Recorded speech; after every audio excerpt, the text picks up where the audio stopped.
Allahumma salli wa sallim wa barik ala abdika wa nabiyyika Muhammad wa ala alihi wa sahbihi wa man ihtada bihadihi ila yaumil qiyamah.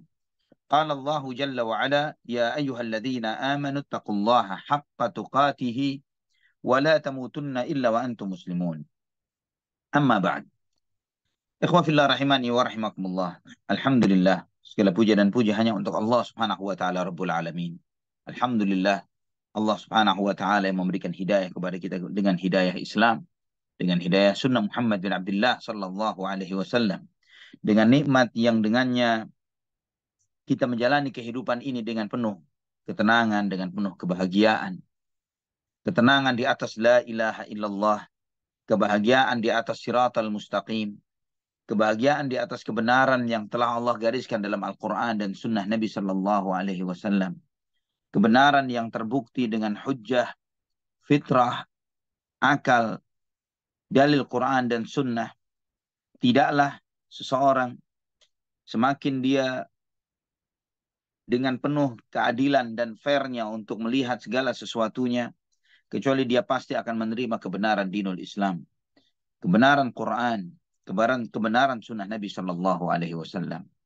Termasuk juga ikhwafillah, setiap kita yang mengkaji sirah Nabi kita Muhammad bin Abdullah Sallallahu Alaihi Wasallam, maka dia akan mendapati kebenaran beliau, kebenaran apa yang beliau sampaikan, klaim yang beliau nyatakan bahwa beliau adalah utusan Allah Subhanahu wa taala.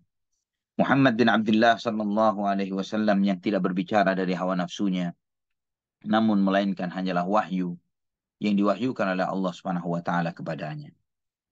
Ikhwafillah rahimani wa rahimakumullah.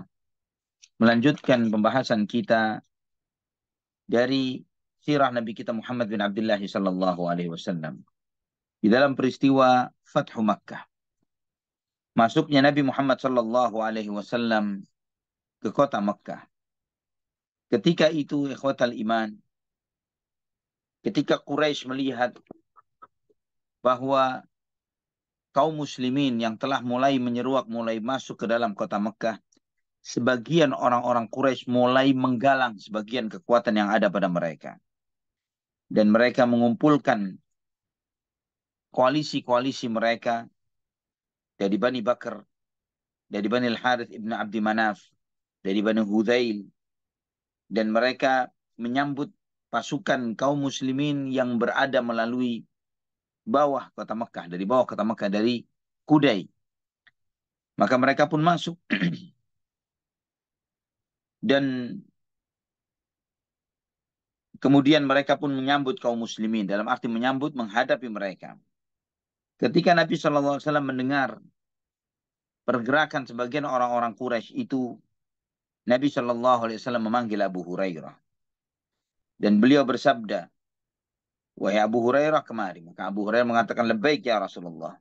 Ihtifli bil ansar, wala ya'tini ila ansari. Panggil sahabat Ansar. Dan yang datang kepadaku hanyalah orang-orang Ansar saja. Maka Abu Hurairah pun memanggil mereka. Maka mereka pun menemui Nabi Shallallahu Alaihi Wasallam dan mereka berkumpul di hadapan Nabi Shallallahu Alaihi Wasallam. Kemudian Nabi Shallallahu Alaihi Wasallam bersabda kepada mereka, Tarawna ila awbashi Quraisyin wa atba'ihim uhsuduhum hasda hatta tuwafuni bis safa. Kalian melihat sekelompok orang-orang Quraisy yang mempersenjatai dirinya itu dengan koalisi-koalisi mereka. Halau mereka dengan kuat sampai kalian bertemu dengan aku di Bukit Safa, kata Nabi Shallallahu Alaihi Wasallam. Riwayat ini sahih di dalam Sahih Muslim. Ikhwatal iman rahimani wa rahimakumullah. Maka semua pasukan kaum muslimin yang telah dibagi-bagi oleh Nabi Shallallahu Alaihi Wasallam untuk memasuki kota Mekah, mereka pun mulai merangsek masuk sesuai dengan arahan yang diperintahkan oleh Nabi Shallallahu Alaihi Wasallam. Dan tidak ada perlawanan berarti yang bisa diperhitungkan dalam saat itu, karena semuanya menyerah dengan gampangnya, kecuali tentaranya Khalid ibn Walid radhiyallahu anhu. Beliau sebagaimana diketahui memasuki dari bawah kota Mekah, dan dia disambut oleh Sufyan bin Umayyah, Ikrimah bin Abu Jahal, Sahal bin Umair, di satu tempat yang disebut dengan Khandamah.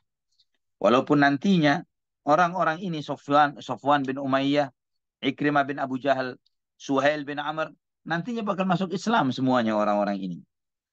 Mereka dengan serombongan koalisi Quraisy ini mencoba menghadang tentara Khalid bin Walid radhiyallahu anhu. Mereka menghalangi tentara Khalid dengan senjata-senjata mereka, melempari anak-anak panah kepada mereka, maka itu pun dihadapi oleh Khalid radhiyallahu anhu. Maka terjadilah adu senjata dengan mereka sehingga terbunuhlah kurang lebih 20 orang dari mereka. Mereka pun lari, mundur. Dan Khalid radhiyallahu anhu terus menghalau mereka sampai berhenti di depan pintu Masjid Nabawi.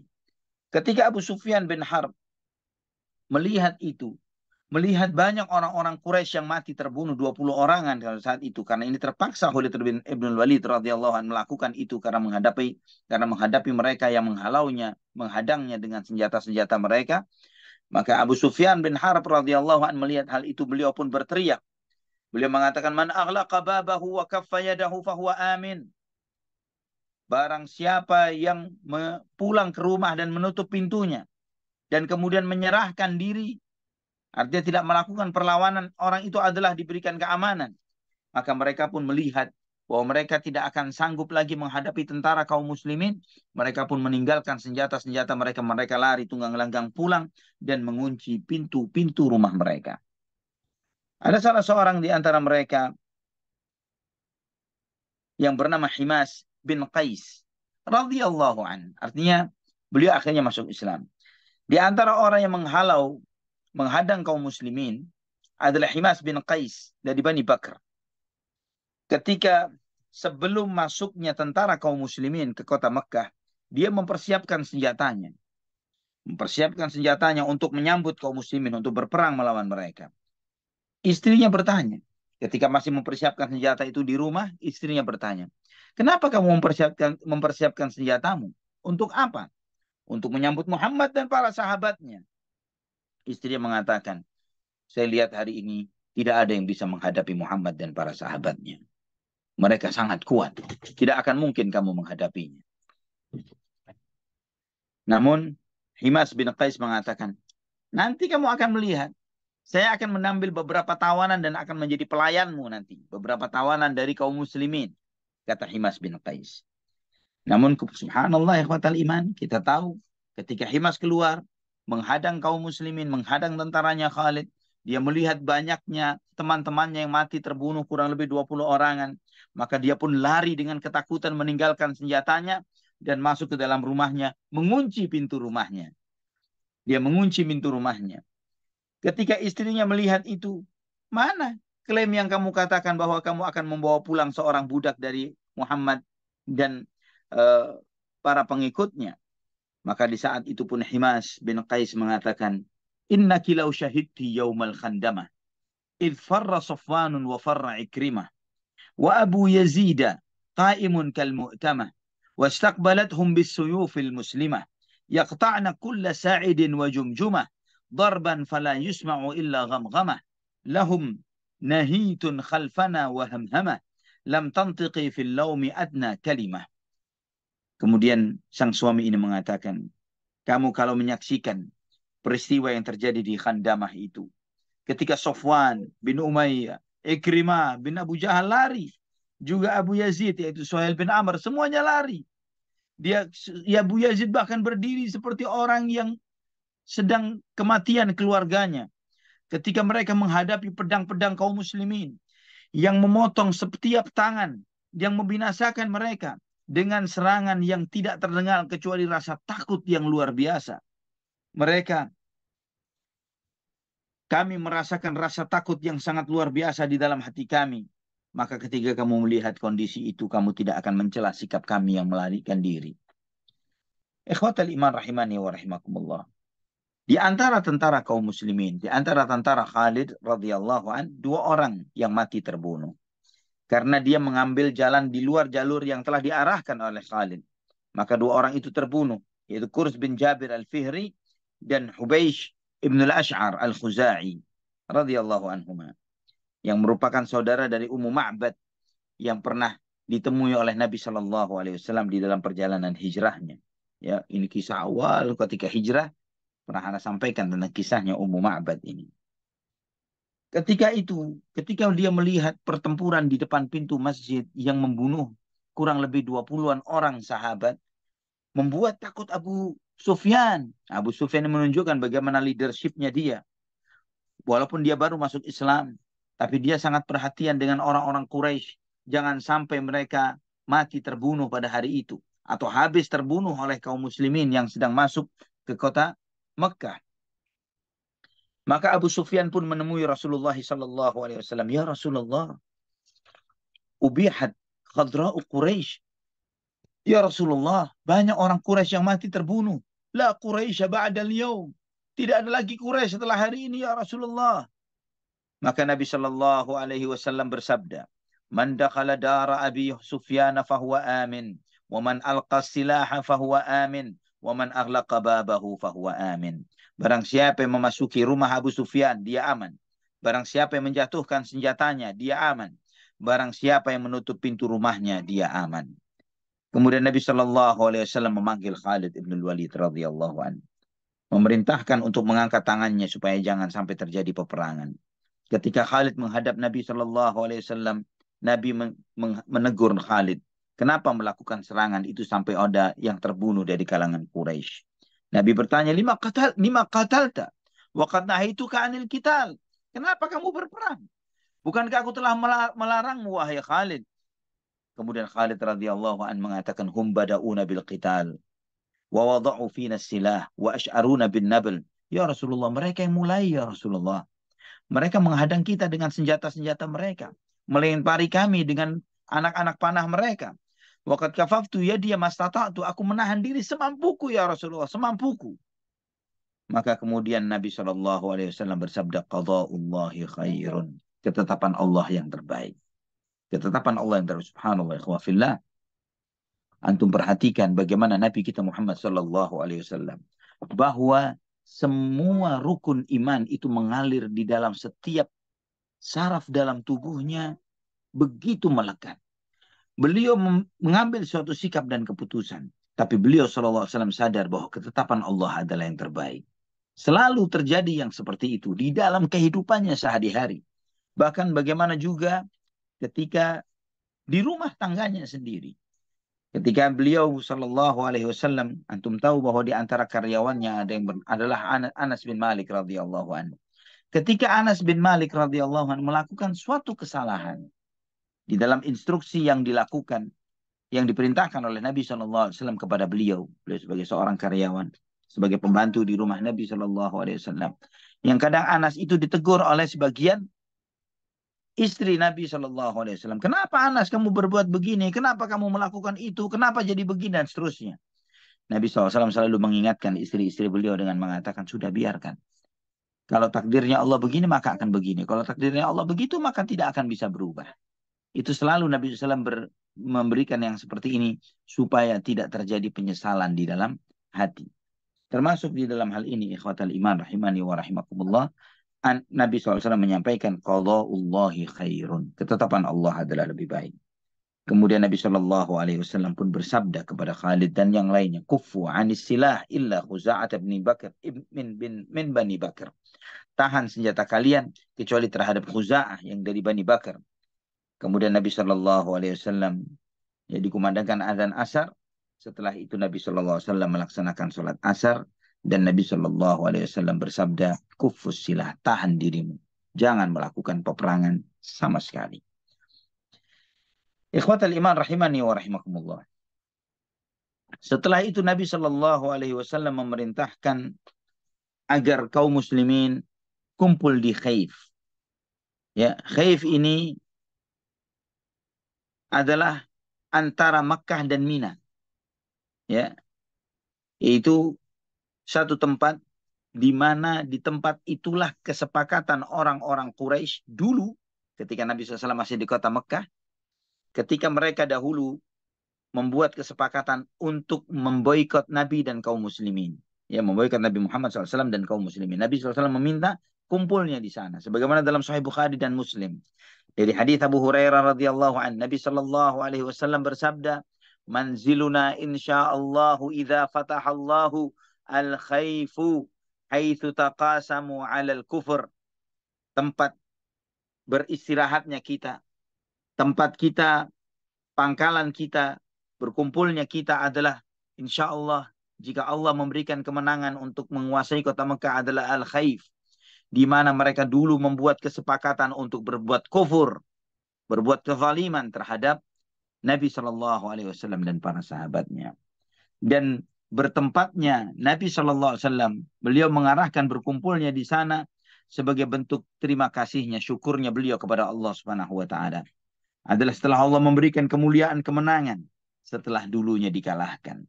Setelah Allah Subhanahu wa taala muliakan agama ini. Walillahil hamdu wal minna. Nabi Shallallahu alaihi wasallam tidak pulang lagi ke rumahnya di kota Mekah. Padahal beliau dari orang asalnya Mekah. Rumahnya di Mekah. Namun kenapa Nabi SAW ketika pulang ke Mekah tidak pulang ke rumahnya? Padahal beliau dulunya punya rumah di Mekah. Kenapa tidak beliau mampir lagi ke rumah itu? Karena rumah-rumah yang dimiliki oleh Nabi Shallallahu Alaihi Wasallam semuanya telah dijual oleh Aqil bin Abi Thalib. Ya, telah dijual oleh Aqil bin Abu Thalib, sepupu beliau. Sebagaimana Imam Bukhari dan Muslim meriwayatkan dari Usamah bin Zaid radhiyallahu anhuma. Ketika Usamah bertanya kepada Nabi Shallallahu Alaihi Wasallam di masa Fathu Makkah, ya Rasulullah, aina tanzilu fi darika? Aina tanzil fi darika bi Makkah? Kamu akan tinggal di mana ketika masuk kota Makkah? Apakah tinggal di rumahmu dulu di Makkah? Nabi Shallallahu Alaihi Wasallam pun bersabda, wahal taraka aqilun min manzil. Apakah masih ada tersisa rumah untukku yang telah rumah-rumah yang telah terjual oleh Aqil? Apakah masih ada yang tersisa? Kata Nabi Shallallahu Alaihi Wasallam. Karena Aqil putra dari Abu Talib, ya, putra dari Abu Talib. Jadi Abu Talib punya anak paling tua namanya Talib. Setelah itu Aqil, ya.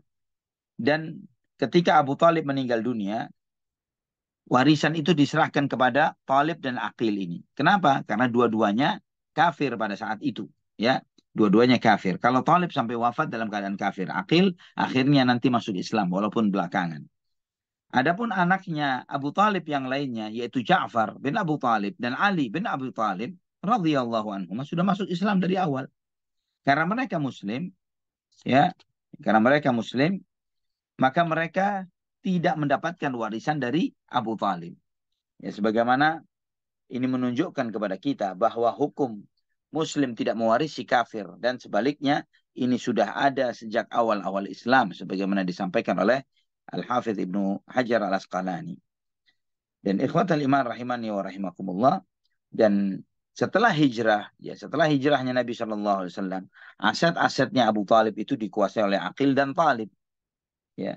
Dan sedangkan Talib ini mati lebih dulu, ya setelah itu dia dan sebelumnya yaitu ayah mereka yaitu Abu Talib menguasai sebagian dari aset-asetnya ayah Rasulullah Shallallahu Alaihi Wasallam yaitu Abdullah.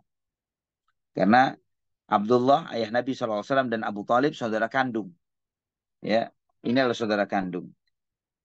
Ketika Nabi SAW hijrah, Talib tidak masuk Islam dan Aqil terlambat Islamnya.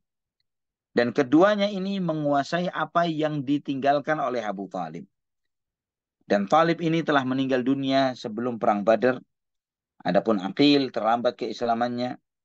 Ketika hukum Islam telah tegas terkait dengan pembagian waris, yang diantaranya bahwa Muslim tidak mewarisi dari orang-orang kafir, dan artinya kondisi itu tetap seperti itu di tangan Aqil. Maka oleh karena itulah ketika Aqil menguasai aset-aset itu, dia menjualnya satu demi satu. Sehingga ketika hijrah, ya, Nabi Shallallahu Alaihi Wasallam ketika ditanya oleh Usamah bin Zaid, mana rumahmu ya Rasulullah? Nabi SAW bersabda dengan sabdanya ini, hal taraka Aqilun min dar? Apakah Aqil menyisakan satu rumah? Sama sekali tidak ada yang disisakan, semuanya dijual oleh Aqil.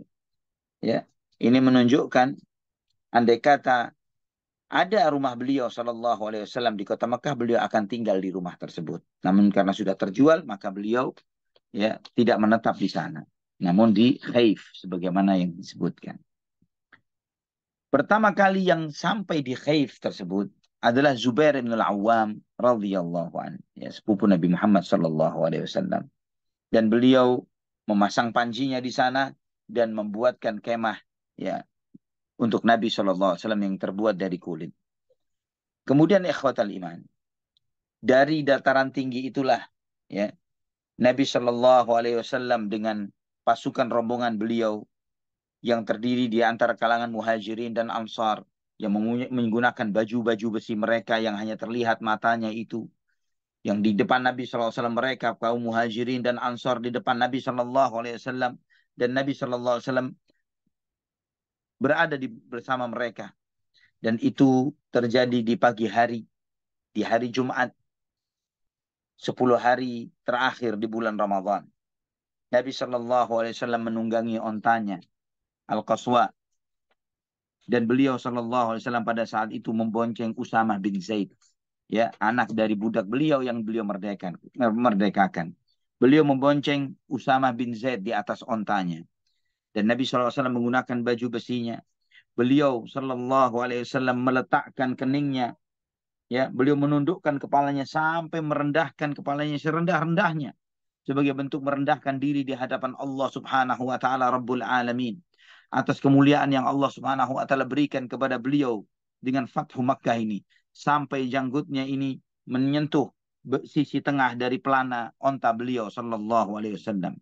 Dan beliau membacakan surat Al-Fatah, inna fatahna laka fatham mubina liyaghfir laka Allahu ma taqaddama min dhanbika wa ma ta'akhkhar wa liyutimma ni'matahu 'alaika wa liyahdiyaka siratan mustaqima.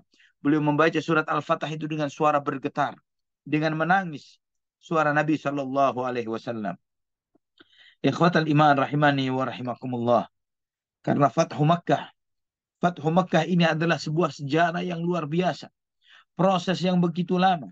Bagaimana kita mengingat, masih mengenang bagaimana terusirnya Muhammad ibnu Abdullah sallallahu alaihi wasallam, dan bagaimana hari ini beliau datang, beliau masuk ke kota Mekah sebagai hamba Allah yang diberikan kemenangan dan kemuliaan. Kemuliaan besar yang Allah berikan di pagi hari itu, di pagi hari Jumat tersebut. Dan Nabi, bagaimana perasaan Nabi Shallallahu Alaihi Wasallam dengan besarnya nikmat yang Allah Subhanahu Wa Taala berikan. Dan antum melihat bertambah besarnya hati Nabi Shallallahu Alaihi Wasallam, semakin dengan nikmat itu semakin menundukkan diri beliau serendah-rendahnya di hadapan Allah Subhanahu Wa Taala. Beliau menunjukkan bahwa kemenangan adalah sesuatu untuk disyukuri, bukan untuk dibanggakan, bukan untuk sesuatu yang disombongkan di depan musuh. Tapi Nabi Shallallahu Alaihi Wasallam mensyukuri kemenangan itu. Beliau menundukkan dirinya serendah-rendahnya, bukan masuk sebagai seorang panglima perang yang menang, yang bisa mengalahkan dengan telak musuh-musuhnya dan kemudian membariskan mereka untuk menerima hukuman. Tapi Nabi Shallallahu Alaihi Wasallam tidak seperti itu. Beliau merendahkan dirinya dengan serendah-rendahnya sebagai menunjukkan kepada kita semuanya, beliaulah hamba Allah Subhanahu wa taala. Beliaulah utusan Allah Subhanahu wa taala, Muhammad ibnu Abdullah sallallahu alaihi wa ala alihi wa sahbihi wasallam. Ikhwatal iman, ketika matahari mulai meninggi, Nabi sallallahu alaihi wasallam memasuki rumahnya Ummu Hani binti Abi Talib. Ummu Hani binti Abi Talib radhiyallahu anha. Beliau mandi di sana. Dan kemudian beliau sallallahu alaihi wasallam selesai mandi itu, beliau sholat 8 rakaat di rumahnya, di rumah Ummu Hani ini. Dan itu di waktu duha. Ummu Hani radhiyallahu anha menceritakan, saya tidak pernah melihat Nabi sallallahu alaihi wasallam sholat seringkas itu. Walaupun beliau menyempurnakan ruku dan sujudnya. Al-Imam Ibnu Qayyim Al-Jauziyah rahimahullah menceritakan bahwa sholat yang dilakukan oleh Nabi sallallahu alaihi wasallam ini adalah sholatul fath, sholat kemenangan. 8 rakaat, sholat kemenangan. 2 rakaat salam, 2 rakaat salam. Dan itu dilakukan oleh seluruh pemimpin kaum muslimin ketika mereka menaklukkan suatu benteng atau negeri-negeri yang menjadi lawan mereka. Selesai Fathu Makkah ini, Nabi SAW melaksanakan sholat 8 rakaat. Demikian pula para sahabatnya radhiyallahu anhum. Demikian pula pemimpin-pemimpin kaum muslimin setelah mereka. Semuanya mengikuti Rasulullah sallallahu alaihi wasallam. Sebagaimana itu semuanya dilakukan sebagai bentuk syukurnya kepada Allah Subhanahu wa taala. Dan Ummu Hani mengatakan, saya tidak pernah melihat Nabi SAW melaksanakan sholat ini sebelumnya dan tidak pula sesudahnya. Kata Imam Ibnu Qayyim rahimahullah, beliau menyebutkan Sa'ad ibn Abi Waqqas radhiyallahu an. Beliau ketika menaklukkan Madain, menaklukkan Kisra, beliau pun melaksanakan sholat 8 rakaat ini. Setiap 2 rakaat salam. Setiap 2 rakaat salam. Al-Hafidh Ibnu Hajar Al-Hafidh Ibnu Kathir menyebutkan dalam Al-Bidayah wa Nihayah bahwa Nabi SAW setiap 2 rakaat salam, 2 rakaat salam, 2 rakaat salam, 4 kali beliau melaksanakan sholat ini. Dan Al-Hafidh Ibnu Hajar mengatakan bahwa Nabi SAW datang ke rumah Ummu Hani untuk mandi dan melaksanakan sholat. Dan kemudian beliau SAW kembali ke Khaif, ya, di mana yang merupakan tempat perkampungannya tempat berkumpulnya Bani Hashim atau syi'ibnya Abi Talib. Ikhwatal iman rahimani wa rahimakumullah. Ini salatul fath yang dilakukan oleh kaum muslimin. Mungkin sudah lebih dari 100 tahun tidak ada umat Islam yang melaksanakannya. Dan kita berharap kepada Allah Subhanahu wa taala, insyaallah suatu saat kita akan melaksanakan salatul fath ini di Al-Quds dan di negeri-negeri kaum muslimin yang saat ini dikuasai oleh orang-orang kafir. Ikhwatal iman rahimani wa rahimakumullah. Terdapat sebuah riwayat yang dhaif terkait dengan peristiwa ini, yaitu sebagaimana riwayat oleh Imam Ahmad At-Tirmidzi dari Ummu Hani radhiyallahu anha. Beliau menyampaikan ketika Nabi SAW ke rumahnya ketika Yaumul Fath, dia menghadirkan minuman untuk Nabi SAW. Nabi SAW minum, namun tersisa sedikit. Dan setelah itu diminum oleh Ummu Hani. Setelah itu Ummu Hani bertanya, ya Rasulullah, aku melakukan sesuatu yang aku tidak tahu apakah itu benar atau salah. Nabi SAW bertanya, apa itu wahai Ummu Hani? Aku puasa. Dan aku tidak ingin membiarkan ada air tersisa milikmu yang tersisa begitu saja. Maka aku meminumnya. Kemudian Nabi SAW bertanya, apakah puasa sunnah atau puasa wajib? Dia mengatakan sunnah. Kata Nabi SAW, beliau bersabda, orang yang puasa sunnah memiliki hak pilih. Dia bisa memilih antara dia ingin puasa atau dia tidak, atau dia membatalkan puasanya. Namun hadis ini dhaif, ikhwatal iman. Ya, sangat jelas karena sanadnya guncang sebagaimana dijelaskan oleh para ulama. Ya, di antara Imam An-Nasai rahimahullah dalam Sunan Al-Kubra juga mengingatkan akan hal ini. Al-Hafidh Ibnu Hajar juga mengingatkan tentang cacatnya hadis ini. Ya, bagaimana dia mengatakan puasa sunnah sedangkan itu peristiwa ini terjadi di bulan Ramadan. Ya, peristiwa itu terjadi di bulan Ramadan. Mustahil puasa sunnah, itu adalah puasa wajib. Dan puasa wajib tidak boleh dibatalkan. Kemudian ikhwatan iman rahimani wa rahimakumullah. Ada 2 orang kafir yang merupakan kerabatnya Ummu Hani yang diberi perlindungan oleh Ummu Hani. Ya, 2 orang itu lari dari kejaran kaum muslimin dan kemudian minta perlindungan kepada Ummu Hani. Ali bin Abu Talib radhiyallahu an mengejar 2 orang tersebut. Sebagaimana dalam Sahih Bukhari dan Muslim dari Ummu Hani binti Abi Talib radhiyallahu anha. Dia mengatakan, aku menemui Nabi SAW dan ternyata ketika itu beliau sedang mandi. Fatimah putri beliau menutupi Nabi SAW dengan sebuah kain. Kemudian aku pun mengucapkan salam. Dan Nabi SAW bertanya, siapa ini? Maka aku menjawab, Ummu Hani binti Abi Talib. Kemudian Nabi SAW bersabda, marhaban ya Ummu Hani. Ketika beliau SAW selesai mandi, maka Ummu Hani mengatakan, ya Rasulullah,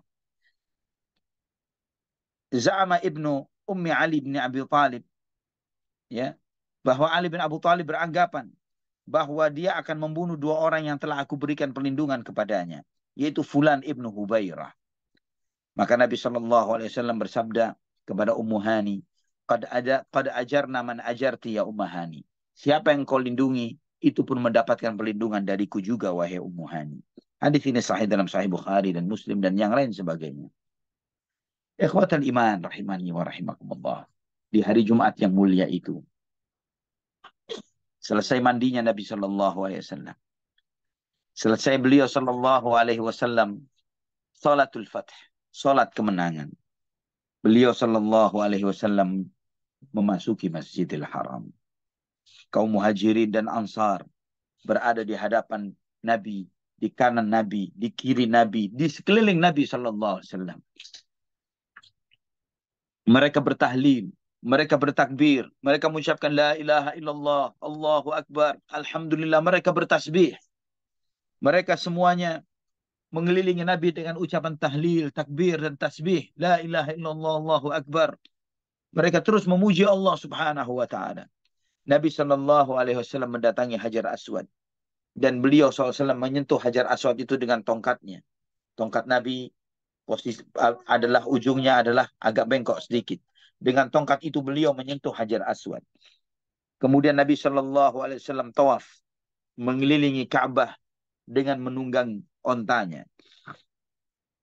Dan di sekeliling Ka'bah pada saat itu ada 360 berhala yang ditegakkan dengan besi.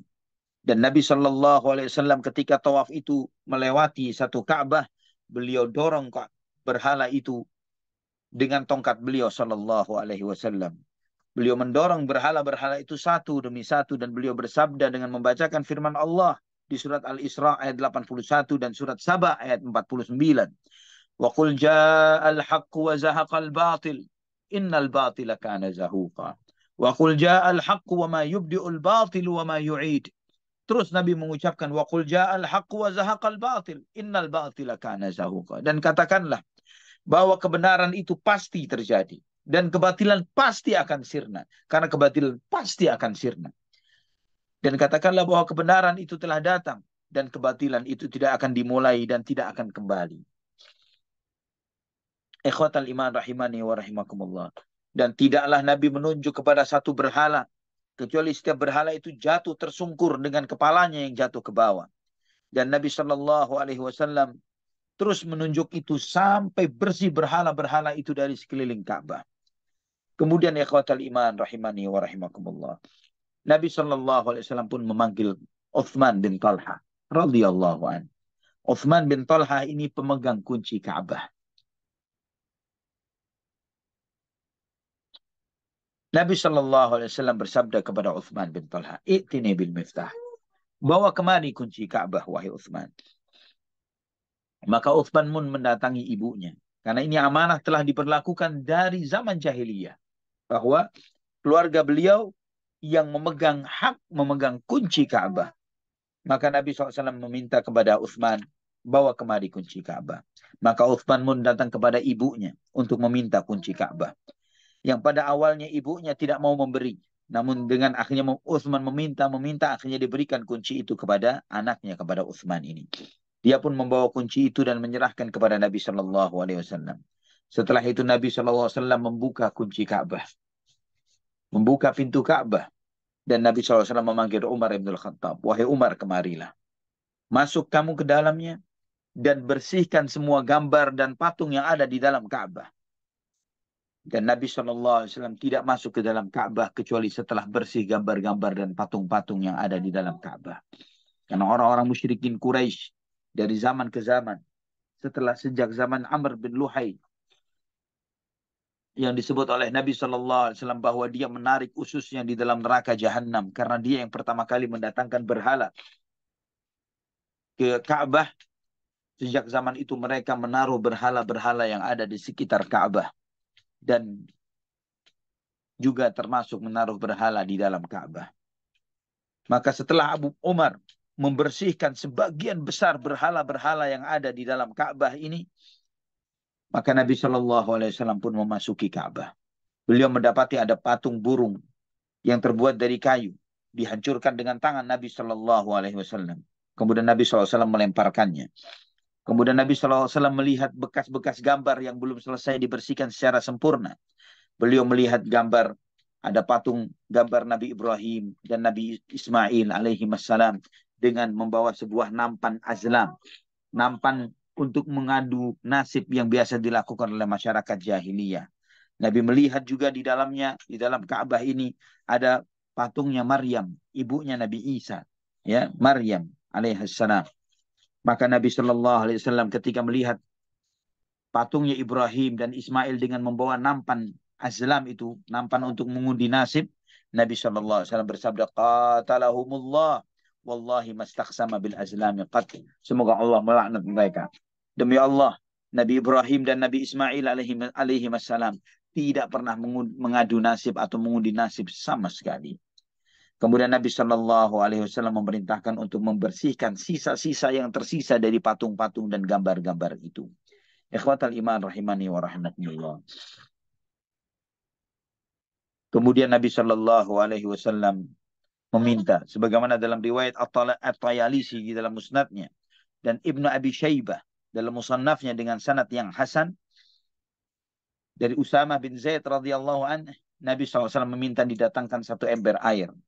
Setelah itu aku pun membawanya dan Nabi Shallallahu Alaihi Wasallam menghapus semua lukisan-lukisan yang dibuat oleh orang-orang Quraisy, ya, di tembok-tembok dalam Ka'bah itu dihapus oleh Nabi Shallallahu Alaihi Wasallam semuanya, lukisan-lukisan itu.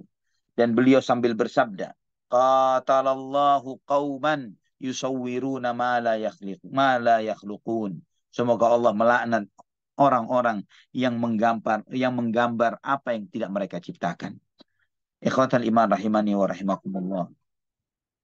Dan apa yang dilakukan oleh Nabi Shallallahu Alaihi Wasallam ini adalah untuk membersihkan yang tersisa dari apa yang dilakukan oleh Umar ibn Khattab radhiyallahu an. Karena Umar membersihkan sebagian besar patung-patung itu. Karena begitu banyaknya, maka ada yang hal-hal yang tersisa dan itu dibersihkan oleh Nabi kita Muhammad Shallallahu Alaihi Wasallam. Ikhwafillah rahimani wa rahimakumullah. Kemudian setelah itu Nabi SAW menutup pintu Ka'bah, mengunci kembali pintu Ka'bah.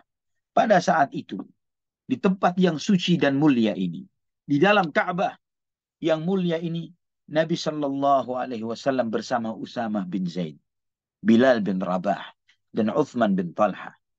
Allahu Akbar.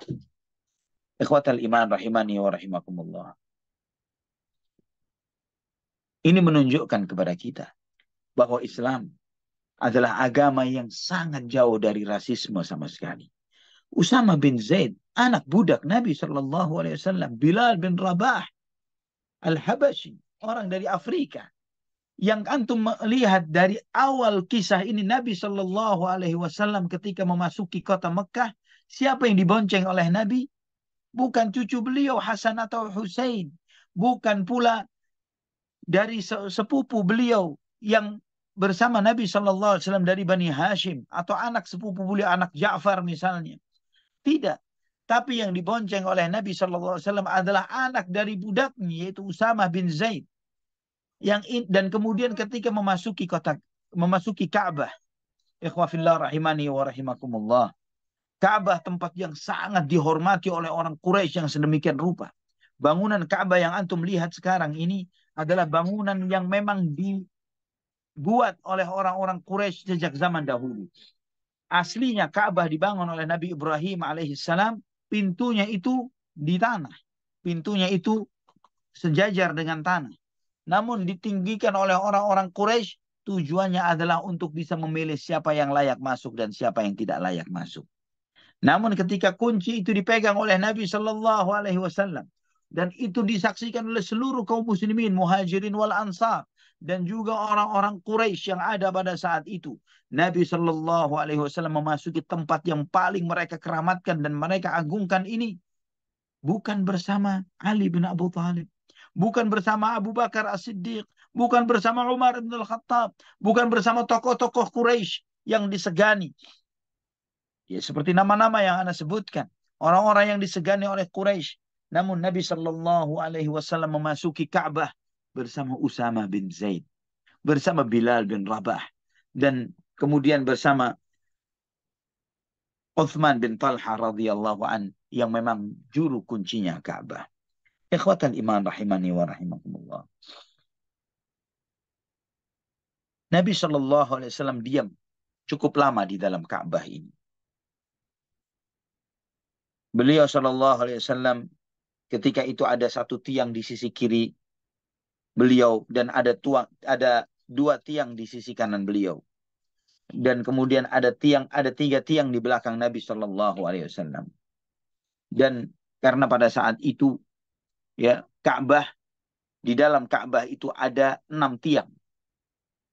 Di dalam Ka'bah ada 6 tiang.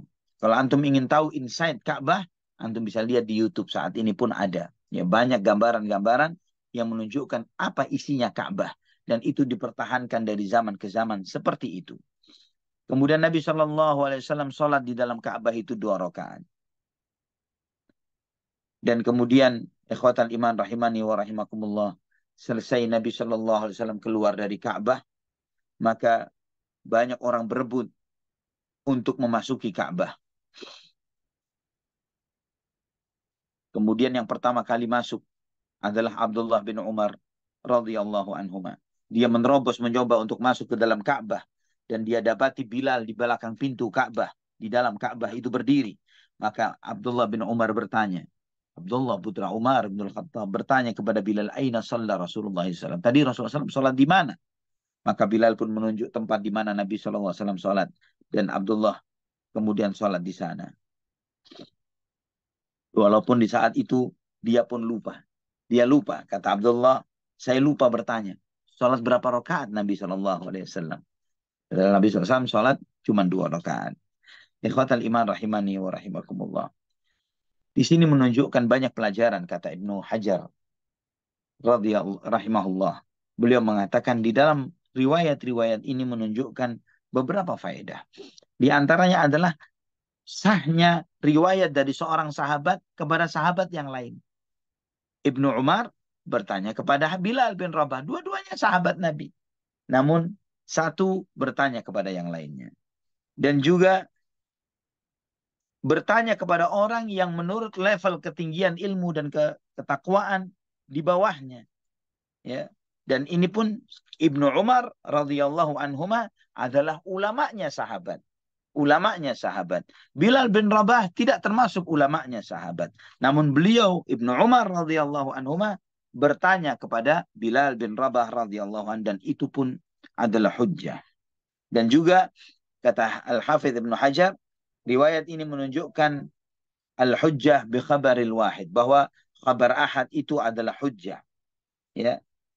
Dan kemudian juga di sini menyebutkan fihi ikhtisasus sabiqi bil buq'atil fadilah, bahwa orang yang mendahului, yang masuk terlebih dahulu berhak untuk mendapatkan tempat yang lebih utama.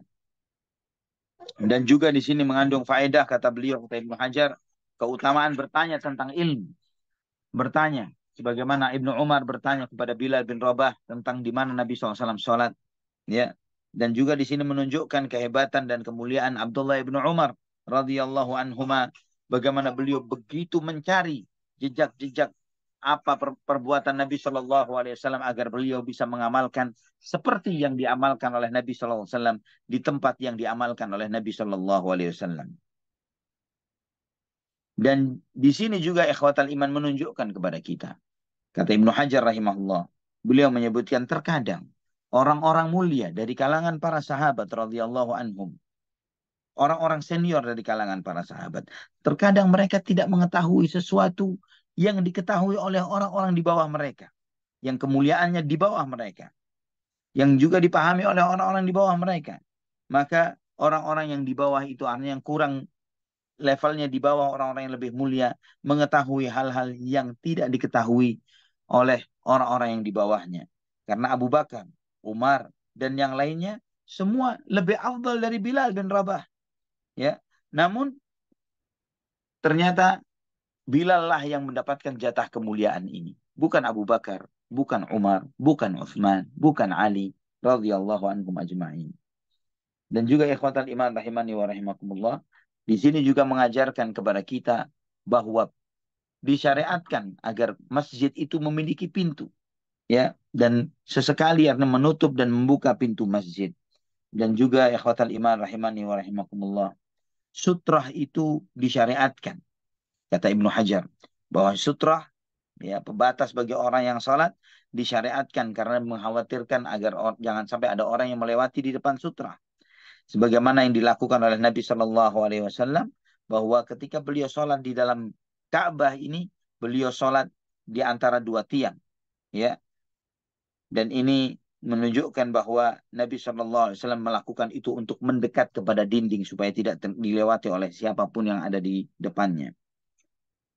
Dan juga ikhwatal iman, di sini juga kata beliau, kata Ibnu Hajar, bahwa sebagian ulama yang mengatakan bahwa tahiyatul masjid untuk Masjidil Haram, ya, itu adalah tawaf, ya. Kata beliau, wa yustafadu minhu anna qaulal ulama'i tahiyatul Masjidil Haram at-tawafu makhsusun bi ghairi dakhilil Ka'bah likaunihi sallallahu alaihi wasallam jaa fa'anafa indal bait fadakhalahu fasalla fihi rak'atain فكانت تلك الصلاة إما لكون الكعبة كالمسجد المستقل أو هو تحية المسجد العام والله أعلم.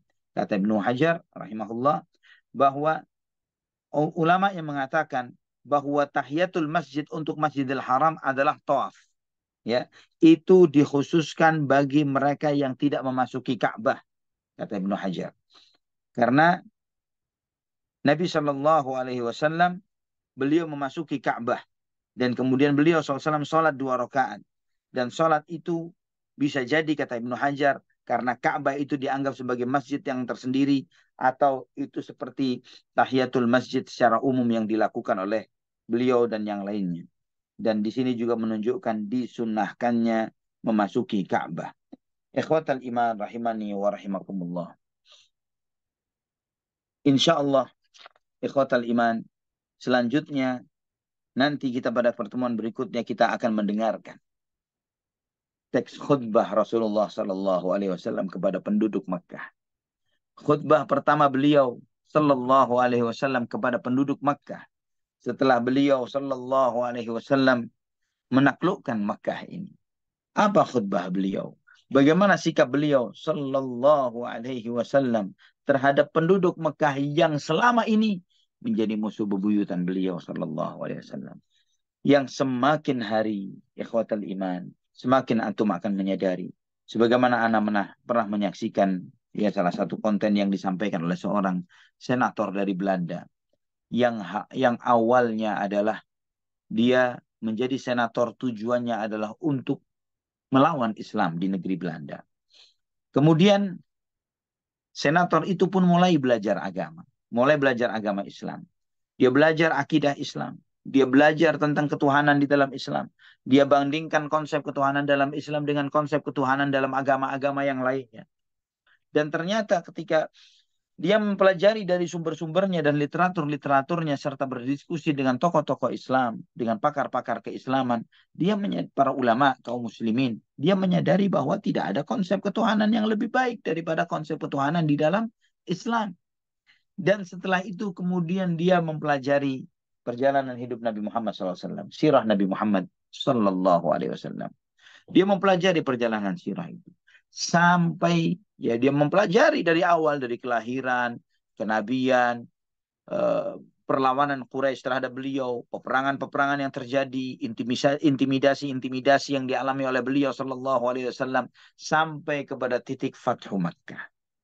Nah, ketika dia memasuki fase ketika dia membaca fase Fathu Makkah ini, dia menduga di awalnya ini masa kehabisan orang Quraisy. Mereka pasti akan habis karena di benak mereka membayangkan seperti ISIS yang begitu gampangnya mendudukkan lawan-lawan musuh-musuh mereka, kemudian membunuhinya satu demi satu atau menyembelihnya satu demi satu. Dia membayangkan habis nih orang-orang Quraisy oleh Muhammad. Namun kemudian setelah dia membaca sejarah itu, dia mendapati Nabi SAW memaafkan mereka semua. Memerdekakan mereka semuanya. Tidak memaksa mereka. Tidak menjadikan mereka tawanan. Tidak mengambil harta rampasan perang. Kemudian membuat senator ini kemudian dia berpikir, sikap yang seperti ini tidak akan dilakukan oleh seorang pun dari pemimpin dunia. Siapa pemimpin dunia ketika dia berhasil memenangkan lawan bebuyutannya, musuh bebuyutannya? Antum mengira apa yang terjadi jika Putin menguasai Ukraina? Bagaimana tokoh-tokoh Ukraina diberlakukan oleh dia? tidak akan kebayang untuk mengampuni, memaafkan. Namun kemudian akhirnya dia pun berkesimpulan, sikap ini tidak akan dilakukan kecuali oleh seorang nabi. Hanya hati seorang nabi yang bisa memaafkan sampai sebesar ini. Kemudian di saat itu dia terkejut. Dia merefleksikan dirinya. Wah, bahaya ini. Karena sebelumnya saya telah mempelajari, tidak ada ajaran akidah seperti tauhidnya Islam. Dan itu representasi dari la ilaha illallah. Sekarang pun dia sampai kepada suatu kesimpulan bahwa Muhammad adalah utusan Allah. Ini sudah sangat bahaya. Ini di luar ekspektasi dia ketika mempelajari tentang Islam. Maka dia menutup semua literaturnya. Semua literatur itu ditutupnya. Dia kapok. Dia ingin mengakhiri masa pencarian itu atau pembelajaran ini. Namun ketika dia merapikan buku-buku itu dan kemudian dia ingin mengembalikan ke sumbernya, ke perpustakaan, jatuhlah sebagian buku-buku itu dari meja. Yang diantaranya adalah terjemahan Al-Quran. Dan dalam jatuh itu terjatuh dalam keadaan terbuka. Dan kemudian dia mengambil Quran yang terbuka itu. Dan bertepatan dengan ayat innahu la ta'mal absar walakin ta'mal qulubul lati fis sudur. Ternyata yang buta bukanlah mata, tapi yang buta adalah hati yang ada di dalam dada. Itu membuat melecut dia dengan sangat kuat, yang akhirnya membuat dia memeluk dinul Islam, memeluk agama Islam. Ikhwah fillah rahimani wa rahimakumullah. Sehingga ketika beliau ditanya, orang ini ditanya, apa yang harus dipelajari oleh orang yang baru masuk Islam agar dia memiliki kekokohan akidah dan keyakinan di dalam dinul Islam, dia sampai berkesimpulan pelajari sejarah Nabi Muhammad SAW. Hanya dengan mempelajari sejarah beliau, seseorang akan terkagum-kagum, terpukau, dan akan menyadari bahwa ini adalah gambaran hidup, perjalanan hidup dari seorang utusan Allah Subhanahu wa Ta'ala. Mustahil manusia biasa memiliki sikap-sikap seperti itu, mendapatkan pencapaian-pencapaian yang hebat dari permulaan yang sendirian sebagai satu-satunya manusia muslim di muka bumi, dan tidak ada manusia muslim selain beliau, dan kemudian tidaklah beliau meninggal dunia kecuali beliau melihat manusia berbondong-bondong memeluk agama Islam. Walillahilhamdu wal minna. Insyaallah pada kajian berikutnya Nabi kita akan mengkaji khutbah pertama Nabi Shallallahu Alaihi Wasallam setelah penaklukan kota Mekah. Barakallahu fikum. Masya Allah, barakallahu fiik Ustazuna. Begitu sangat mulia sekali makhluk yang mulia ini baginda Nabi Muhammad SAW, merupakan sebuah amalan yang sangat berat sekali, yaitu untuk memaafkan orang-orang yang pernah menzoliminya begitu. Ya, tidak semua yang bisa seperti itu, namun demikianlah sunnah Nabi SAW yang patut kita ikuti, patut kita tiru, dan tentu saja penuh dengan perjuangan untuk berbesar hati memaafkan orang-orang yang pernah menyakiti, menzolimi kita. Masya Allah. Allahumma sholli ala Muhammad, eh, yang baginda yang sangat mulia untuk memberikan apa, mengampuni dan tidak merampas apalagi membalas mengintimidasi. Masya Allah. Baik, untuk selanjutnya kita sudah memasuki sesi dua, yakni sesi tanya jawab. Bagi jamaah yang ingin bertanya, kami persilahkan. Seperti biasa pertanyaannya dapat disampaikan melalui tombol raise hand dengan mengklik tombol raise hand pada aplikasi Zoom Meeting ini. Dan di sini Masya Allah sudah ada yang bertanya melalui chatbox terlebih dahulu. Untuk Abi Yahya mohon ditahan dulu ya pertanyaannya, karena akan sampaikan terlebih dahulu pertanyaan melalui chatbox. Yang pertama dari Bapak Hairus Hamzah di Melaka, Malaysia. Bismillahirrahmanirrahim. Assalamualaikum Ustaz. Waalaikumsalam warahmatullahi wabarakatuh. Semoga Ustaz senantiasa sehat dan dalam lindungan Allah Azza wa Jalla. Baik. Alhamdulillah. Amin. Amin. Ya, pertanyaan persoalan yang pertama, apakah ada hadis kelebihan atau keutamaan sholat di dalam Ka'bah? Begitu Ustaz, pertanyaan yang pertama. Nah, baik. Mengenai keutamaan sholat di dalam Ka'bah, tidak ada anjuran spesifik. Tapi dari praktek yang dilakukan oleh Nabi Shallallahu Alaihi Wasallam, itu menjadikan itu sebagai sebuah sunnah. Sunnah untuk sholat di dalam Ka'bah. Wallahu a'lam bishawab. Namun, Baik. kita tidak mungkin melakukannya saat ini, Kang Zee.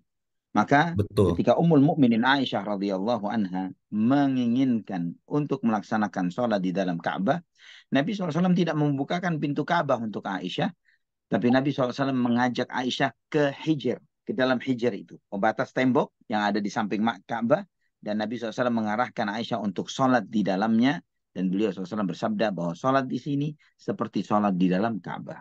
Wallahu a'lam bishawab. Baik. Untuk pertanyaan kedua, apakah hingga kini kunci Ka'bah disimpan oleh keluarga Utsman bin Tolha?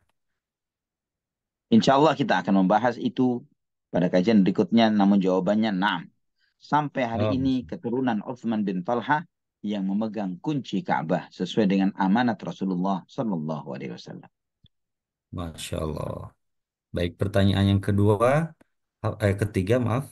Apakah jika Nah, Raja Saudi atau pemerintah tertinggi Arab Saudi ingin sholat di dalam Ka'bah, maka harus meminta kebenaran dari keluarga Utsman bin Tolha? Demikian Ustaz pertanyaannya.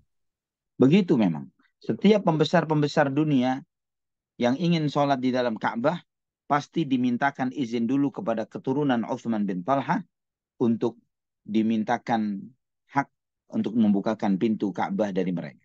Sampai hari ini seperti itu. Bukan hanya Raja Saudi atau pejabat Saudi Arabia, namun termasuk juga semua raja-raja yang ada atau pemimpin-pemimpin dunia yang datang ke Mekah, maka mereka yang jika ingin diberi kesempatan untuk masuk ke dalam Ka'bah, dimintakan izin kepada keturunan Uthman bin Talha radhiyallahu anhu. Sampai hari ini. Masya Allah. Baik, jadi meskipun itu raja tidak semena-mena begitu saja. Ada Benar. ada ke keturunan apa Utsman bin Toha. Subhanallah. Masya Allah. Untuk selanjutnya di sini sudah ada yang resen untuk Abi Yahya. Kami persilahkan untuk menyampaikan pertanyaannya, Abi Yahya. Assalamualaikum warahmatullahi wabarakatuh. Waalaikumsalam warahmatullahi wabarakatuh. Ustaz, saya ingin bertanya, ada dua pertanyaan. Ustaz, yang pertama, apa benar Ustaz di peristiwa Fatu Makkah itu ada 3 orang katanya yang ingin dieksekusi atau uh, karena perilaku mereka gitu. Kalau tidak salah, salah satunya itu saudara sesusuannya Utsman bin Affan.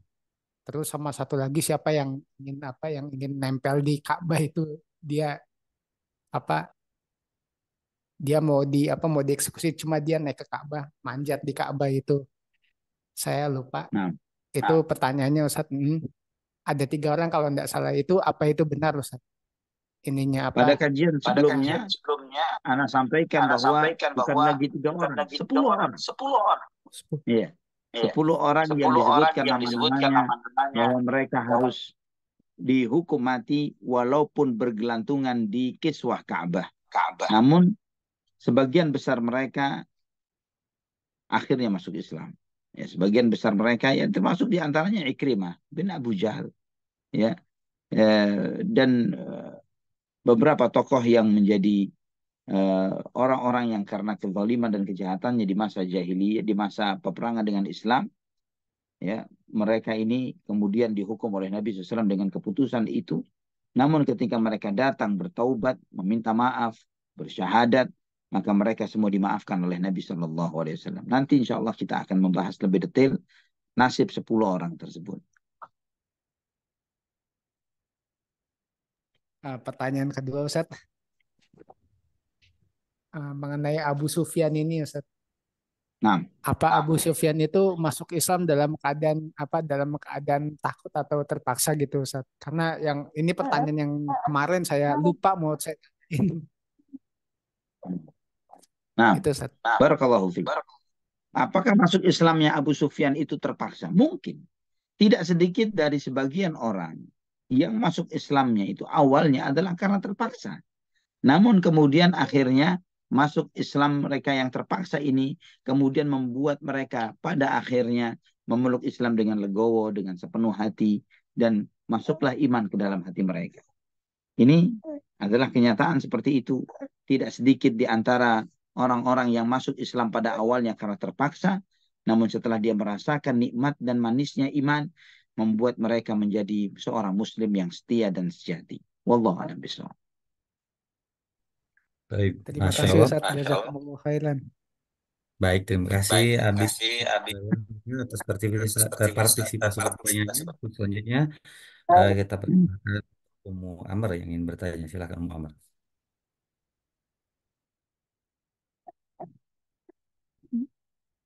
Kang Zai, jazakumullahu khairan. Alhamdulillah, jazakumullahu khairan Ustadz atas materinya yang berkesinambungan. Masya Allah. Ustadz, yang ingin ditanyakan adalah ketika Rasulullah SAW kembali, kemudian bertanya, apakah saya masih punya tempat? Pastinya kita merasakan kesedihan yang dalam, Ustadz. Nah, Seorang pemimpin yang ternyata tidak memiliki apa-apa saat itu. Nah, melihat itu semua, Ustadz, apakah kita khususnya yang sudah berusia lanjut, misalnya mengatakan kepada pasangan atau pada suami, kita cukup-cukup sajalah hidup, dan kalau punya kelebihan harta sebaiknya kita infakkan.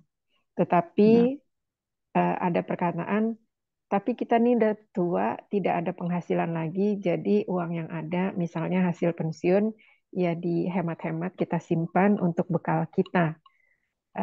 Karena memang tidak ada yang membantu atau tidak bisa mengandalkan kepada anak. Padahal di sisi lain ya kita tidak usah khawatir. Apa yang bisa Ustadz nasihatkan melihat ini? Jazakumullahu khairan. Barakallahu fiik. Wallahu a'lam bishawab. Ana melihat begini, bahwa kebutuhan kita manusia ini di kehidupan dunia itu semakin berumur, bukan semakin banyak. Mestinya kalau dia mengukur kebutuhan personal dirinya adalah semakin dia berumur, semakin lanjut usia, kebutuhan personal dia untuk makan, untuk pakaian, untuk hal-hal yang sifatnya materi duniawi semakin sedikit. Ya, di luar kebutuhan dia karena kondisi kesehatan misalnya. Maka wallahu a'lam bishawab, ketika di luar segala kebutuhan pribadi itu dia memiliki ekstra kelebihan, maka kesempatan bagi dia untuk banyak beramal, untuk terus berinvestasi, menumpuk investasi akhirat sebesar-besarnya dan sebanyak-banyaknya. Terlebih lagi misalnya, jika ada di antara mereka yang sebagian anak-anaknya sudah mau menghandle ya sebagian pengeluaran yang dia keluarkan, misalnya pengeluaran untuk pengobatan misalnya, atau yang semisalnya. Jika dia merasa seperti itu, maka maksimalkanlah apa yang dia miliki untuk mengumpulkan aset-aset akhirat. Maksimalkan untuk itu, mumpung masih diberi kesempatan usia dan umur oleh Allah Subhanahu wa taala. Wallahu a'lam bishawab. Iya Ustadz, jazakumullahu khairan, Masya Allah. Kemudian Ustadz yang kedua, ketika Rasulullah SAW sholat duha yang 8 rakaat itu, apakah bisa kita ikuti Ustadz seperti ini? Dengan senangnya misalnya seseorang ujian disertasi masternya atau sarjananya. Kemudian ingin mengikuti seperti kemenangan Rasulullah SAW, kebahagiaan itu dengan melakukan sholat duha yang 8 rakaat, dengan mengikuti kebahagiaannya Rasulullah SAW atas kemenangan memasuki kembali kota Mekah. Atau misalnya kita berkasus dengan pengadilan dan kita menang. Nah, hal-hal yang seperti itu, apakah ungkapan kemenangan dengan rasa syukur kepada Allah bisa kita lakukan dengan salat duha? Kalau kebetulan pas duha gitu Ustaz, yang sebanyak 8 rakaat. Jazakumullahu khairan Ustaz. Barakallahu fiik. Jika dia meniatkan untuk melaksanakan sholat duha saja, maka oke, nggak masalah. Namun jika dia meniatkan untuk sholat kemenangan, itu hanya dilakukan oleh Nabi SAW dan kaum muslimin ketika mereka menguasai satu daerah baru yang mereka taklukkan. Tidak untuk kemenangan yang sifatnya lainnya. Wallahu a'lam bishawab. Ya Ustaz, jazakumullahu khairan Ustaz. Pertanyaan selanjutnya masih bisa Ustaz? Alhamdulillah, silakan. Ya. Assalamualaikum warahmatullahi wabarakatuh. Ustadz, apabila ada kerabat keluarga dari kampung misalnya yang tidak pernah bermajelis ilmu dan jarang mendengarkan kajian-kajian, ketika mau berhaji atau berumroh, cita-citanya banyak sekali dan itu kebetulan yang saya dengar adalah hal-hal yang tidak dilakukan dalam syariat Islam. Misalnya, pokoknya cita-cita banget kalau ke masjid, ke Mekah, umroh harus, pakai kata harus dia bilang, untuk mencium Hajar Aswad harus dilakukan. Harus memegang paling tidak pagernya makam Rasulullah SAW. Dan semacam itu Ustadz, banyak doa-doa yang dicita-citakan seperti itu. Apakah niat-niat yang seperti ini akan terhitung sebagai dosa Ustadz? Ataukah dia berdosa kalau melakukannya? Mohon penjelasan Ustadz. Jazakumullahu khairan. Barakallahu. Kita mengetahui bahwa syarat diterimanya amal adalah ikhlas dan benar. Ikhlas karena Allah, benar sesuai dengan tuntunan Rasulullah SAW.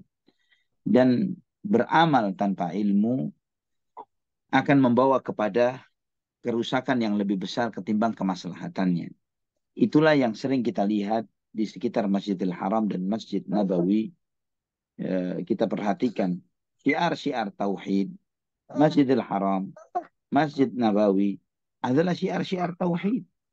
Syiar-syiar di mana kita mengagungkan hanya Allah Subhanahu wa taala saja, bukan mengagungkan yang lain. Namun ternyata yang kita saksikan, yang kita lihat sebagian praktek yang dilakukan sebagian kaum muslimin, mereka malah di tempat yang merupakan syiarnya tauhid, syiarnya la ilaha illallah, mereka mengagungkan yang lain selain Allah. Mengagung-agungkan bangunan Ka'bah, kiswahnya Ka'bah, temboknya pembatas kaca pembatas makam Ibrahim, atau misalnya Hajar Aswad, ya, ataupun yang lainnya. Yang itu semuanya akhirnya membuat mereka mengagung-agungkan makhluk ciptaan Allah Subhanahu wa taala. Bukankah Allah Subhanahu wa taala memerintahkan falyabudu rabb hadzal bait, sembahlah Tuhannya rumah ini, bukan menyembah rumah itu, tapi menyembah Tuhannya.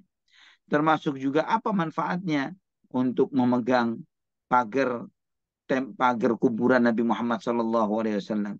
Tidak mengandung faedah tertentu, fadilah tertentu, keutamaan tertentu. Tidak ada uswah dan contoh untuk hal itu dari para sahabat dan yang lainnya. Tidak memberikan manfaat sedikit pun. Sama sekali. Nah, orang-orang ini, ya kita perlu mengasihani mereka karena mereka diberi kemudahan oleh Allah walillahilhamd untuk ke Masjidil Haram, untuk umrah atau haji, namun mereka tidak mendapatkan kesempatan ilmu. Jika kita termasuk di antara keluarga mereka, maka mungkin kita bisa mengarahkan mereka untuk talabul ilm, untuk belajar, untuk diarahkan supaya mengikuti manasik haji atau umrah sesuai dengan tuntunan sunnah Nabi SAW, di samping atau menanyakan hal tersebut kepada para ustadz atau dai-dai sunnah yang mengajar di manasik haji atau umrah tersebut. Wallahu a'lam bishawab. Iya Ustadz. Ini masih ada 2 pertanyaan, masih boleh Ustadz? Alhamdulillah. Ya. Assalamualaikum warahmatullahi wabarakatuh. Ustadz, saya banyak sekali mendengar, melihat salawat Nabi dijadikan lagu. Kemudian lagunya banyak juga dilakukan oleh kaum wanita memakai kerudung, tapi bajunya seperti yang kita tahu pastinya tidak syar'i. Dan ketika kita melihatnya rasanya marah, apakah kita bisa mendoakannya bahwa kamu akan tahu dan kamu akan rasakan apa hukuman karena kebodohan kamu. Dan di sini juga ada pondok pesantren, Ustadz. Apakah anak-anak yang mengikuti para ustadznya di pondok pesantren itu juga mendapatkan dosa, Ustadz? Mohon penjelasannya, jazakumullahu khairan. Nah, yang perlu kita doakan bukan dengan doa kamu akan tahu, kamu akan merasakan akibat hukuman dari kesalahanmu lah. Yang perlu kita doakan mereka adalah semoga Allah memberi hidayah kepada mereka. Semoga Allah memberikan petunjuk kepada mereka di atas kepada tauhid dan sunnah Nabi SAW. Bukan mendoakan supaya mereka diazab atau dihukum. Karena doa buruk kita kepada mereka tidak memberikan maslahat apapun untuk kita dan untuk mereka. Namun doa baik kita insya Allah memberikan manfaat baik untuk mereka dan juga untuk kita sendiri. Maka jangan mendoakan mereka dengan keburukan, tapi sebaliknya doakan hidayah untuk mereka. Kemudian bagaimana nasib para santri yang mengikuti guru-guru mereka yang mengajarkan kesalahan. Jika para santri tersebut taklid mengikuti begitu saja kepada guru-gurunya di dalam membenarkan yang salah dan menyalahkan yang benar, dan mereka mengebiri akal mereka, mengebiri hati nurani mereka untuk menerima kebenaran, maka mereka akan menyesali nantinya akibat mengikuti tokoh-tokoh mereka yang salah tersebut. Sebagaimana Allah firmankan, Inna ata'na sadatana wa kubara'ana fa'adalluna sabila. Rabbana wa atihim dhi'faini minal azabi wal'anhum la'anan kabira. Bahwa sebagian para pengikut itu ketika mereka dimasukkan ke dalam api neraka, mereka mengatakan, ya Allah, wahai Tuhan kami, dulu kami mengikuti inna ata'na sadatana. Mengikuti pemimpin kami, wa kubara'an, dan pembesar-pembesar kami. Fa'adalluna sabila. Namun ternyata mereka menyesatkan kami dari jalan Allah Subhanahu wa taala. Fa'atihim dhi'faini minal azab, maka siksakanlah mereka pemimpin-pemimpin kami dan tokoh-tokoh agama kami itu 2 kali lipat dari azab yang menimpa kami, wal anhum la'nan kabira, dan laknatlah mereka dengan laknat yang besar. Ini adalah doanya para follower terhadap orang-orang yang mereka ikuti nantinya, wal billah, ketika di hari kiamat, ketika mereka diazab. Dan kita tidak berharap itu terjadi. Kita berharap kepada Allah Subhanahu wa taala, semoga Allah Subhanahu wa taala memberikan hidayah kepada mereka dan juga bahkan terhadap tokoh-tokoh yang mereka ikuti dan mereka panuti. Wallahu a'lam bishawab. Iya Ustadz. Yang terakhir Ustadz, Nah, Assalamualaikum warahmatullahi wabarakatuh. Ustadz, salam. kita mendengar dan tahu bahwa Palestina itu akan merdeka. Yang kita tahunya dari penjelasan Asatizah bahwa memang ada hadis yang menjelaskannya. Apakah kita, Ustadz, yang tidak tahu apa-apa, harus meyakininya? Dan memang saya yakin bahwa akan merdeka. Apakah kita juga bisa bilang misalnya sama orang tua kita, pokoknya yakin aja menang, karena sudah ada hadisnya Rasulullah SAW. Dan yang penting kita berdoa saja. Apakah seperti itu diperbolehkan, Ustadz? Jadi meyakini itu tanpa pernah melihat tulisan hadisnya. Jazakumullahu khairan atas penjelasan Ustadz. Barakallahu fiik. Bukan cuman boleh meyakini, harus. Sebagaimana apa yang disampaikan oleh Nabi SAW. Qul, ya, ayat Al-Quran, ja'al haqqu wa zahaqal batil, innal batila kana zahuqa. Katakanlah bahwa kebenaran itu telah datang dan kemunkaran itu pasti sirna. Innal batila kana zahuqa. Kebatilan itu sesuatu yang ditetapkan oleh Allah pasti akan sirna. Itu yang harus ada di dalam hati kita. Bagaimana kebatilan itu akan menetap? Fir'aun itu berbuat kezaliman puluhan tahun. Fir'aun berbuat kezaliman puluhan tahun. Sejak kapan? Sejak sebelum Nabi Musa alaihissalam lahir. Dia menetapkan untuk membunuh bayi-bayi Bani Israel. Ya, kezaliman dia puluhan tahun sebelum Nabi Musa lahir sudah menetapkan keputusan zalimnya. Dan Allah Subhanahu wa taala Maha menyaksikan dengan segala kezaliman Fir'aun pada saat itu. Sebagaimana kezaliman Fir'aun kepada Bani Israel yang berlaku puluhan tahun dan Allah hancurkan ketika Nabi Musa alaihissalam pun setelah sekian puluh tahun berikutnya. Setelah Allah mengangkatnya menjadi seorang nabi dan rasul, demikian pula kezaliman Yahudi saat ini pasti akan sirna. Dan itu semakin mereka di puncak kezalimannya, semakin menunjukkan bahwa mereka di akhir puncak kezaliman itu dan mereka akan habis dan sirna. Wallahu a'lam bishawab. Harus setiap muslim berkeyakinan bahwa kebatilan Yahudi ini pasti akan dimusnahkan oleh Allah Subhanahu wa taala. Karena Allah Maha Adil, Allah Subhanahu wa taala tidak akan membiarkan kezaliman itu tetap dominan dan menang. Wallahu a'lam bishawab. Iya Ustadz, jazakumullahu khairan. Pertanyaannya selesai Ustadz. Barakallahu fiik. Baik, barakallahu fiik untuk Muhammad dan juga jamaah yang berada di Amerika dan Kanada. Selanjutnya ini pertanyaan eh, menyambung pertanyaan yang lalu dari jamaah akhwat Ustaz tentang Naam. tentang talak Ustaz ya. Nah, Bismillahirrahmanirrahim. Assalamualaikum warahmatullahi wabarakatuh. Assalamualaikum Ustaz. Semoga Allah Tabaraka wa Ta'ala selalu merahmati, memberikan keberkahan dan memuliakan Pak Ustaz dan juga keluarga di dunia dan di akhirat. Amin ya Rabbal Alamin. amin ya Rabb. Untuk pertanyaan yang pertama, apakah berdosa atau terlarang istri yang dalam masa iddah, lalu dia lebih mengharapkan dan berdoa kepada Allah agar diberi ganti suami yang solih, yang berakhlak mulia, dan hanya takut kepada Allah eh,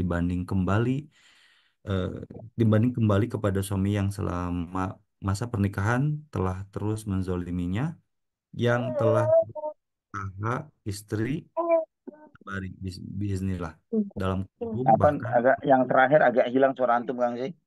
Oh Yang begitu telah Ustaz. apa? Yang Oh terakhir ya, aja, yang telah apa?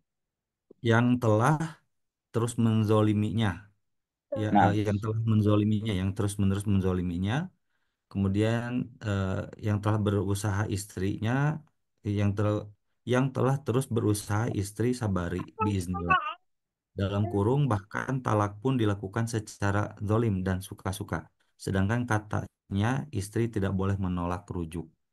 Begitu Ustadz. Yang pertanyaan yang pertama.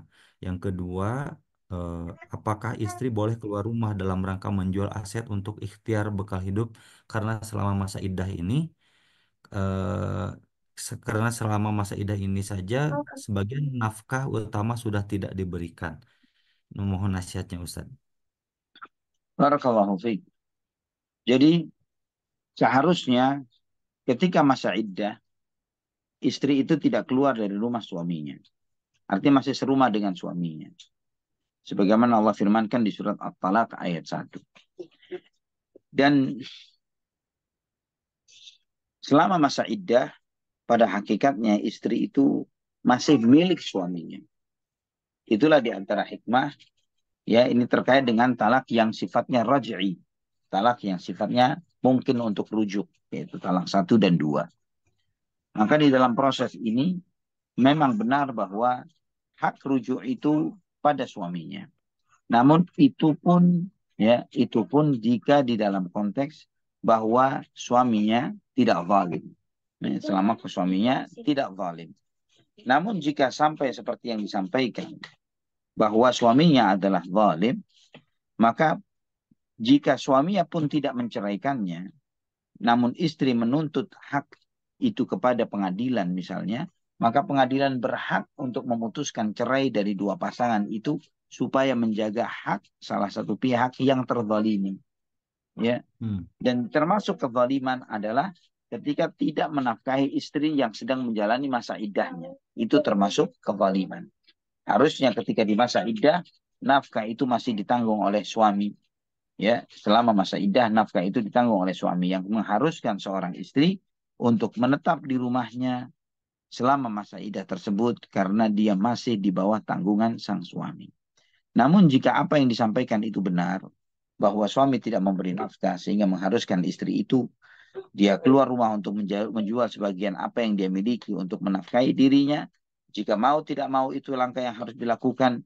Maka sebagaimana kaidah yang disampaikan oleh para ulama, ad-daruratu tubihul mahzurat, bahwa kondisi-kondisi darurat, karena kalau dia tidak memiliki materi dan finansial yang membuat dia berlangsungkan kehidupannya, makan dan minum dan seterusnya, itu yang harus dia lakukan, itu yang harus dia dapatkan. Untuk mendapatkan itu dia harus menjual sebagian apa yang dia miliki, dengan itu dia harus keluar rumah, maka dia harus keluar rumah untuk menjual apa yang dia miliki untuk menjaga keberlangsungan hidupnya. Wallahu a'lam bishawab.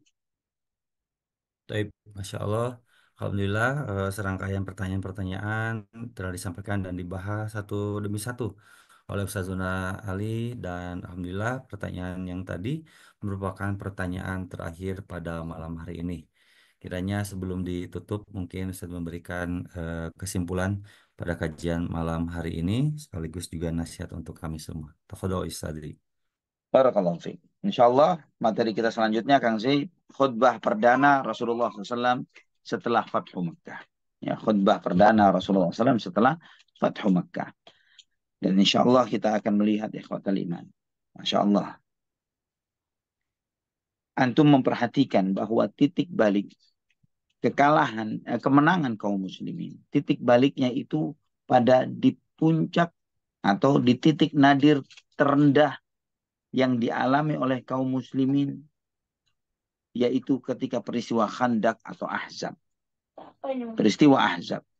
Peristiwa yang paling menyedihkan, yang paling menyakitkan hati, yang membuat kesan yang sangat mendalam bagi para sahabat. Bagaimana mereka mengalami akumulasi rasa takut yang luar biasa, dikepung dari sana dan sini, pengkhianatan Yahudi, dan seterusnya. Namun antum lihat ikhwatal iman, apa yang terjadi setelah peristiwa itu? Allah Subhanahu wa taala membuka kepada kaum muslimin pintu-pintu kemenangan dan kemuliaan. Dan ikhwah fillah rahimani wa rahimakumullah, ini semuanya adalah di antara sunnatullah yang Allah tetapkan kepada makhluk, kepada seluruh manusia. Bahwa fa inna ma'al usri yusra, inna ma'al usri yusra. Maka sesungguhnya bersama kesusahan itu ada kemudahan. Sesungguhnya bersama kesusahan itu ada kemudahan. Semua tragedi-tragedi yang terjadi di kehidupan dunia ini, yang kita saksikan, yang kita menjadi saksi terhadap itu semuanya, akan menunjukkan kepada kita bahwa ketetapan Allah, sunnatullah, tetap berlaku kepada seluruh makhluknya. Termasuk juga yang antum saksikan dengan segala keterpurukan kaum muslimin yang sedang kita lihat dan kita rasakan saat ini. Pada titik yang paling terendahnya, di situ Allah Subhanahu wa taala akan membalik segala kekalahan ini menjadi sebuah kejayaan yang luar biasa. Sebagaimana yang telah Allah berikan kepada Nabi kita Muhammad sallallahu alaihi wasallam, yang Allah tegaskan, huwallazi arsala rasulahu bil huda wa dinil haqqi liyudhhirahu 'ala ad-din kulli wa kafa billahi syahida. Dialah Allah Subhanahu wa taala yang telah mengutus utusannya dengan petunjuk dan agama yang benar untuk memenangkannya terhadap semua agama yang ada. Liyudhhirahu 'ala ad-din kulli, agar Allah menangkan terhadap semua agama yang ada. Wa kafa billahi syahida, dan cukuplah Allah sebagai saksinya. Allah yang menjadi saksi, dan tetap Allah akan menjadi saksi atas segala kemenangan kaum muslimin yang bakal terjadi, yang insya Allah kita termasuk saksi-saksi hidupnya. Wallahu ta'ala ala wa alam bisawab. Barakallahu fikum. Barakallahu fiik. Alhamdulillah, syukuran jazakumul khairan kepada Ustazuna Ali Hasan Bawazir atas kehadiran dan juga ilmunya pada malam hari ini.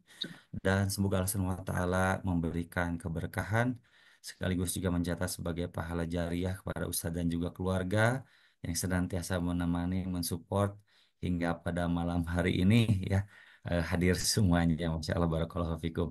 Dan dengan demikian, atas nama kru Bumiku Mengaji yang bertugas pada malam hari ini, mengucapkan banyak terima kasih.